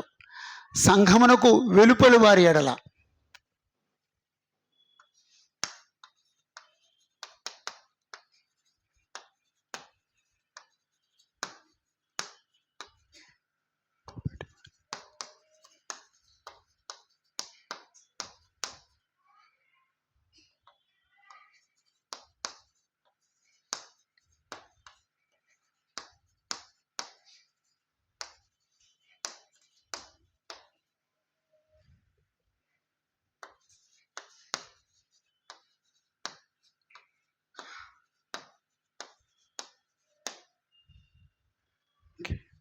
అంటే యాక్చువల్గా ఆ పేరాన్ని 2 ముక్కలు చేయొచ్చు, కానీ ఒకే పేర 2 భాగాలు రాసుకుందామండి. 9వ వచనంలో సహోదర ప్రేమ గురించి మీకు రాయనక్కర్లేదు. అంటే మొట్టమొదటి వచ్చి వాక్యం చెప్పినప్పుడు వాళ్ళకి అర్థమైంది, సహోదర ప్రేమ కలిగి ఉన్నారు, రాయక్కర్లేదు. అయితే ఇప్పుడు నేను మళ్ళీ ఎందుకు రాస్తున్నాడు, మరి ఎక్కువగా సహోదర ప్రేమ కలిగి ఉండాలని రాస్తున్నాడు. సహోదర ప్రేమ కలిగి ఉండాలని రాయట్లేదు, మరి ఎక్కువ కలిగి ఉండాలని రాస్తున్నాడండి. మీరు ఒకరినొకరు ప్రేమించుటకు దేవుని చేత నేర్పబడితిరి. అంటే దేవుని చేత నేర్పడ్డారంటే దేవుడు అని యెహోవా వచ్చి నేర్పించాడని కాదు, సువార్త ద్వారా నేర్చుకున్నారు అని. అలాగనే మాసుని అంతటా ఉన్న సహోదరులందరినీ మీరు ప్రేమిస్తున్నారు. సహోదరులారా, మీరు ప్రేమయందు మరి ఎక్కువగా అభివృద్ధి చెందాలని నేను రాస్తున్నాను, లేదా హెచ్చరిస్తున్నాను. ఇక్కడ 2:13 ఆఖరి మాట చూడండి. ఆఖరి మాట, ప్రేమలో అభివృద్ధి పొంది వర్ధిల్లునట్లు ప్రభు దయచునుగాక. అభివృద్ధి పొందాలి అనే పదం వాడాడండి. 2:13 ఆఖరి మాట. సారీ, 2 అన్నానా? 3 అండి. 3:13 ఆఖరి పదం అండి. సారీ, 3:13 ఆఖరి మాట. చదవ బ్రదరు, 3:13 ఆఖరి మాట చదవండి.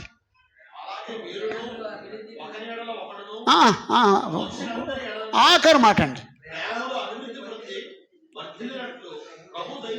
అంతేనండి, ప్రేమలో అభివృద్ధి చెందాలన్నాడండి. 4:2 4 లైను చాలండి. ఏ విషయంలో? ప్రేమలో కాదు, ఆ పరిశుద్ధతలో.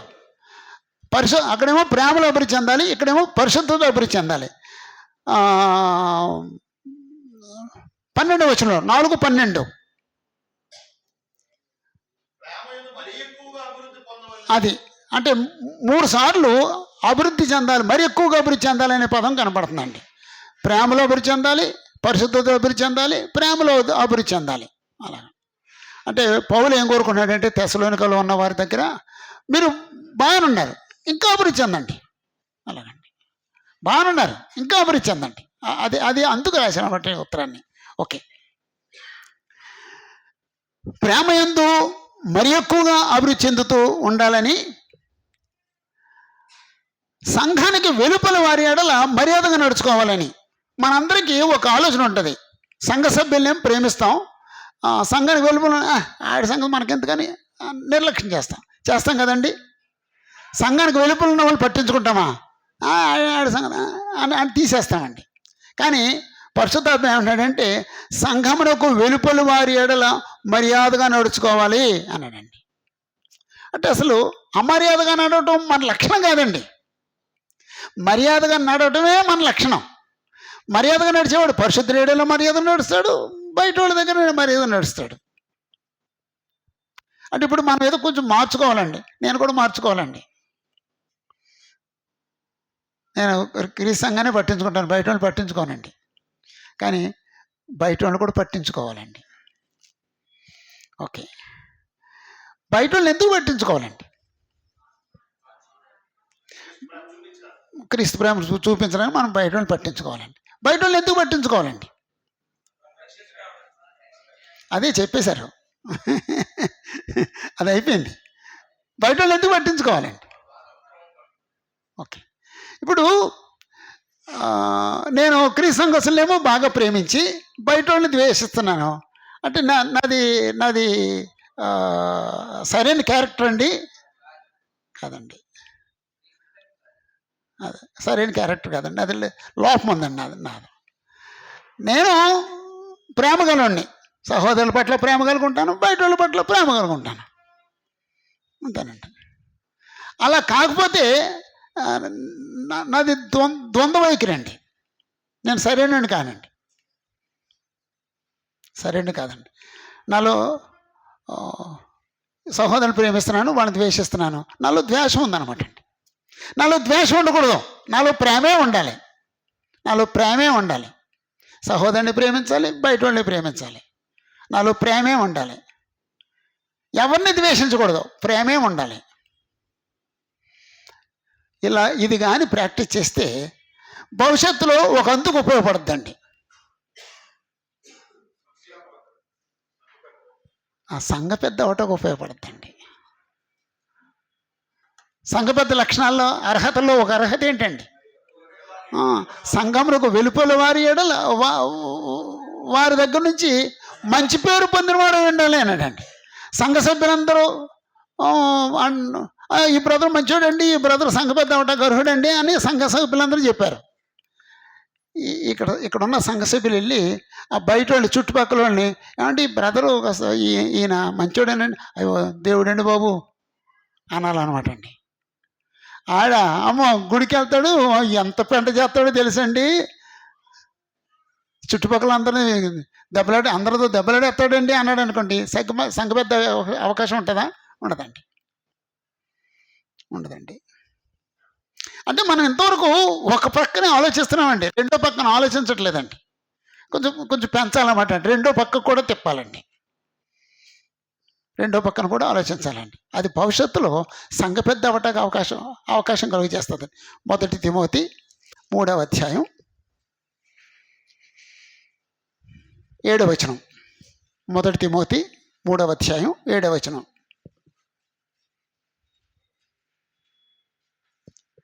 మరియు అతడు నిందపాలై అపవాది ఊరిలో పడిపోకుండానట్లు సంఘమునకు వెలుపలి వారి చేత మంచి సాక్ష్యం పొందినవాడై ఉండవలెను. సంఘానికి వెలుపలి వారి చేత మంచి సాక్ష్యం పొందినవాడై ఉండవలెను. ఉదయం లేచి బయటకు వెళ్ళేటప్పుడు మీ పక్క వాళ్ళని కానీ మీ ఎదురున్న వాళ్ళు కానీ విష్ చేస్తారండి, లేదా ముఖం కొట్టు బిగించుకుని వెళ్ళిపోతారండి.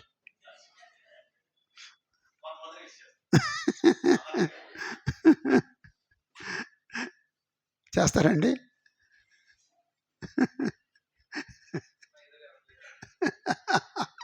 ధన్యులండి మీరు.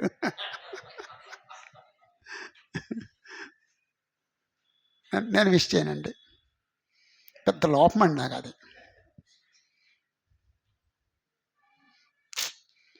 కానీ విష్ చేయాలండి. చెత్త తీసుకెళ్ళటానికి వస్తున్నారు కదండి, ఎప్పుడన్నా వాళ్ళు విష్ చేశారండి? వాళ్ళు విష్ చేయాలండి. నీ చెత్తను తీసుకెళ్ళటానికి వచ్చారు వాళ్ళు.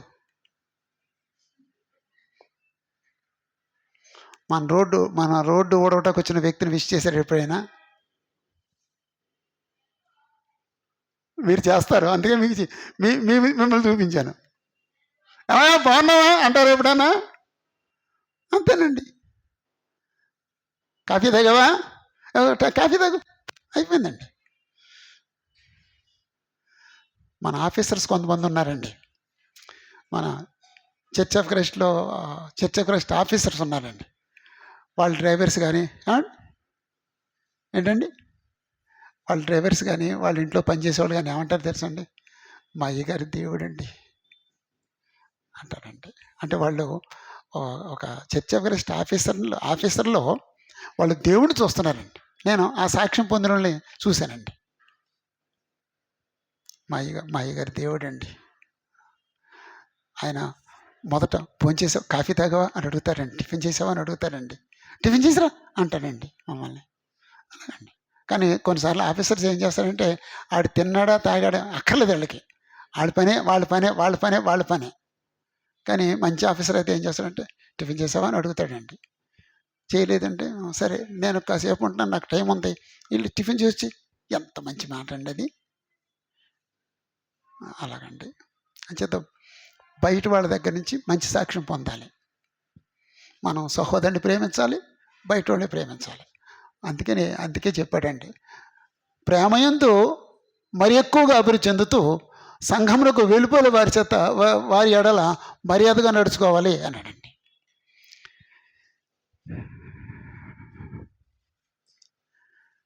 మీకేమీ కొదువు లేకున్నట్లుగా మేము మీకు ఆజ్ఞాపించిన ప్రకారము మీరు పరుల జోలికి పోవద్దు. అంటే పరుల జోలికి పోవద్దు అంటే పక్కోళ్ళతో దెబ్బలాడొద్దు. పక్కోళ్ళతో దెబ్బలాడితే ఏమవుద్ది? మీలో కొదువు ఏర్పడద్ది. మీ సొంత కార్యములు జరుపుకుంటే ఎందును, మీ చేతులతో పనిచేయుట ఎందును ఆశ కలిగి ఉండాలని మిమ్మల్ని హెచ్చరిస్తున్నాను అన్నాడండి. ఓకే, చిన్న బ్రేక్ తీసుకుందాం. ఆ బ్రేక్ అయిన తర్వాత 13వ వచనం నుంచి చదువుదామండి. అంటే తెస్సలోనికలో ఉన్న సంఘానికి ఈ ఉత్తరం ఎందుకు రాశాడనమాట అండి? అభివృద్ధి చెందమని చెప్పడానికి రాశాడండి. ప్రేమలో అభివృద్ధి చెందండి, పరిశుద్ధతలో అభివృద్ధి చెందండి, ప్రేమలో అంతకంతగా అభివృద్ధి చెందండి అని చెప్పడానికి ఈ ఉత్తరం రాశాడండి. ఓకే, అందరికీ వందనాలండి.